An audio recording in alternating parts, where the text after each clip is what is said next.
الوهابية تعني اللامنهجية، تعني السلف المزيف، تعني صد الناس عن السلف الحقيقي الذي هو المذاهب الأربعة لسلف مزيف، تعني وضع نظارة ابن تيمية وحده لا شريك له لفهم الدين بأصوله وفروعه. الوهابية تعني انقطاع الإسناد، إذ لا إسناد لهم إلى النبي عليه الصلاة والسلام على طريقتهم تلك. الوهابية تعني فقد النور من الوجوه. الوهابية تعني عدم الأدب مع الله تعالى ومع رسوله عليه الصلاة والسلام ثم مع أولياء الله. الوهابية تعني أن تكون في فتنة مع المسلمين، أن تكون مصدر شقاق حيثما حللت أو ارتحلت، فهذه هي الوهابية. نسأل الله تعالى أن يتوب على من تورط فيها. بسم الله الرحمن الرحيم. Assalamualaikum warahmatullahi wabarakatuh. Alhamdulillah, kembali bersama saya Zulkarnain El-Maduri.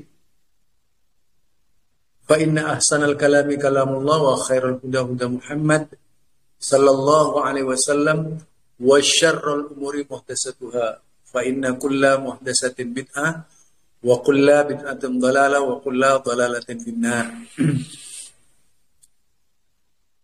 Ini soal Syekh Abdul Qadir. Mungkin beliau berbeda dengan kebiasaan-kebiasaan yang biasa diamalkan oleh Syekh Muhammad bin Abdul Wahhab. Bahkan beliau adalah seorang syekh yang banyak berbicara pertentangan-pertentangan dan penentangan terhadap dakwah-dakwah Syekh Muhammad bin Abdul Wahhab. Juga dakwah-dakwah Ibnu Taimiyah dengan kalimat-kalimat ganjil, gharib. Misalnya di antaranya Al-Wahabiyah, ya dikatakan itu ta'ni al-manhajiyah.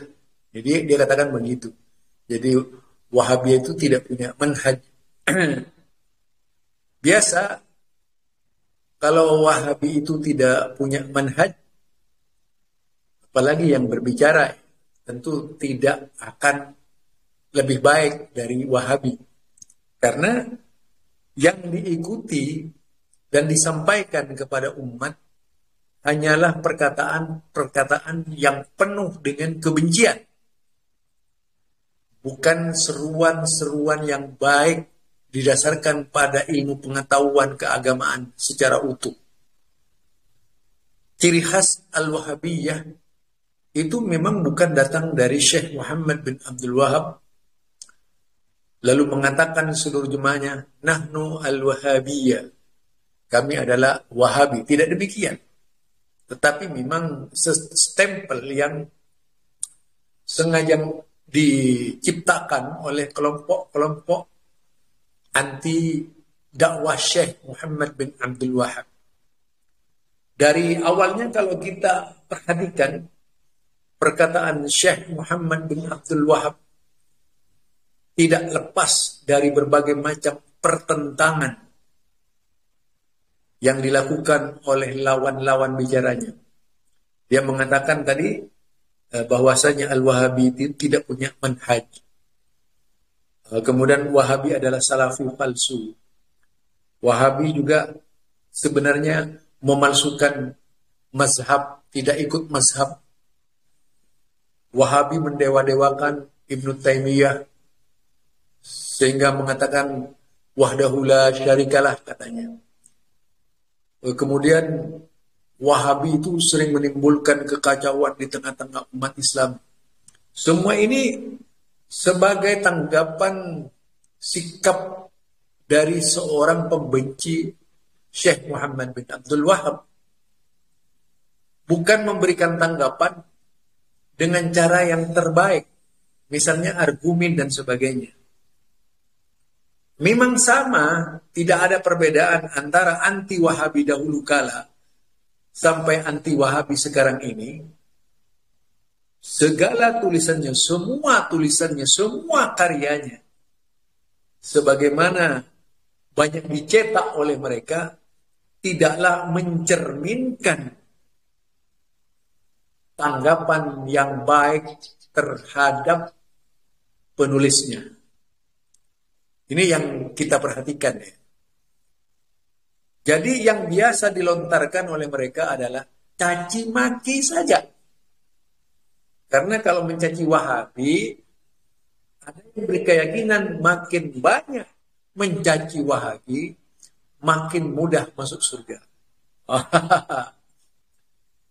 Biasanya cara mereka menghadapi Syiah dan menghadapi Wahabi itu akan lebih berat dengan cara menghadapi Wahabi. Karena Wahabi itu menyisir habis amalan-amalan tradisi yang dikembangkan oleh mereka.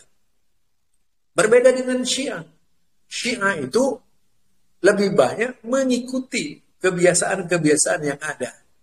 Bahkan hampir rata-rata bertitik tolak dari kebiasaan-kebiasaan Syiah.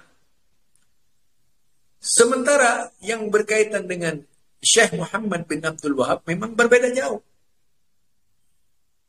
Dengan cara menghadapi Syiah. Dalam menghadapi Wahabi mereka lebih keras. Karena hanya Wahabilah yang membelakangi mereka. Jadi hanyalah Wahabilah yang menentang cara-cara mereka yang penuh dengan ajaran-ajaran bid'ah itu. Menjadi salah satu penyebab mengapa kemudian orang-orang Wahabi sangat dibenci oleh kelompok Thariqah, kelompok Sufi, kelompok Ahlul Bid'ah dan sebagainya. Menjadi garda terdepan untuk menentang gerakan-gerakan Wahabi. Hampir di seluruh negeri-negeri Islam yang beraliran Thariqah, beraliran Sufi, biasanya sangat keras pertentangannya terhadap Wahabi. Berbagai macam cara dilakukan oleh mereka, tidak lain tujuannya agar bisa membendung arus dakwah yang dilancarkan oleh Syekh Muhammad bin Abdul Wahab. Agar tidak ada lagi orang yang melaksanakan sunnah, sebagaimana sunnah-sunnah yang diamalkan oleh seluruh pengikut Syekh Muhammad bin Abdul Wahab. Agar tidak ada lagi tauhid-tauhid yang dikembangkan oleh Syekh Muhammad bin Abdul Wahab. Yang ada hanyalah teori-teori sufi, manhaj sufiyah, akidah sufiyah, ibadah sufiyah. Sehingga ini selalu didengung-dengungkan oleh mereka setiap hari. Tanpa putus-putusnya, tidak lain sebagai bentuk peperangan yang sudah bertahun-tahun. Tujuannya ingin merebut kembali Masjidil Haram.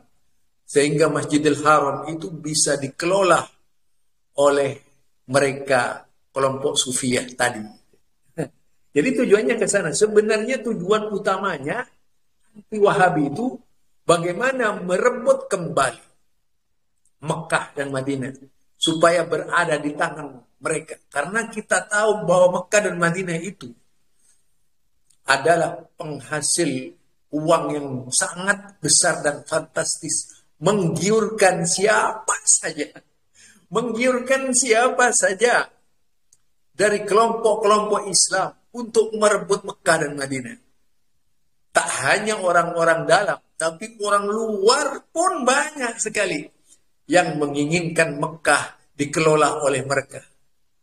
Sehingga satu-satunya jalan yang harus dipakai adalah menebarkan isu-isu polemik, melahirkan konflik-konflik melalui manajemen konflik yang dibuat oleh mereka. Tujuannya dia tidak lain agar Syekh Muhammad bin Abdul Wahab dan pengaruhnya tidak lagi ada di Arab Saudi. Jadi jangan disangka mereka yang berteriak lantang di negeri kita ini tentang Wahabi tidak punya tujuan ke sana. Mereka semua punya tujuan yang sama. Mereka semua bersatu padu, punya keinginan besar merampas Masjidil Haram dari tangan raja-raja Mekah sekarang ini. Karena hanya dengan cara seperti itulah maka Syekh Muhammad bin Abdul Wahab dan ajarannya bisa dihapus dari Arab Saudi. Inilah gaya-gaya mereka. Tak akan pernah berhenti dan tak akan pernah surut. Jadi mereka ini adalah pantang surut. Selalu paling depan menyuarakan kebencian kepada Wahabi. Kebencian kepada ajaran-ajarannya. Kebencian kepada yaitu fatwa-fatwanya. Dengan demikian tak akan ada lagi harapan untuk bisa mempelajari Islam secara benar. Karena Islam pada akhirnya ditarik pada pengertian-pengertian mereka. Inilah Islam, inilah Islam, inilah Islam. Padahal bukan Islam. Tapi ajaran adat-adat yang biasa kita kenal.